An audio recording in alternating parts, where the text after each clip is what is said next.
For you this morning, we're just a couple days away from the Super Bowl. While it'll be a fun weekend for football fans, KIMT News 3's Alex Dieter shows us how Minnesota State Patrol is making sure it's also a safe weekend. Before the Super Bowl even begins, make sure that you have a game plan and can find a sober ride. Usually Super Bowl Sunday we'll see a lot of parties at people's homes, so it's important that if you are hosting a party that you make sure that the people that are arriving have a designated driver and that people are not consuming too much alcohol, and if they do, just make sure they stay there for the night and get home safely Monday morning. On Super Bowl weekend, State Patrol has extra patrols on the road Sunday night. In the past, Sergeant Christensen says they've had problems with alcohol-related crashes for the Super Bowl. There will be additional troopers, deputies, and officers on the roads. People will be traveling. It's supposed to be a nice weekend, so we could see an increase in DWI violations all this weekend.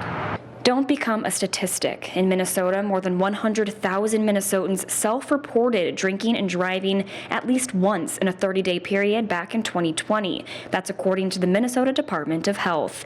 At least 1 in 7 Minnesotans has at least one DWI.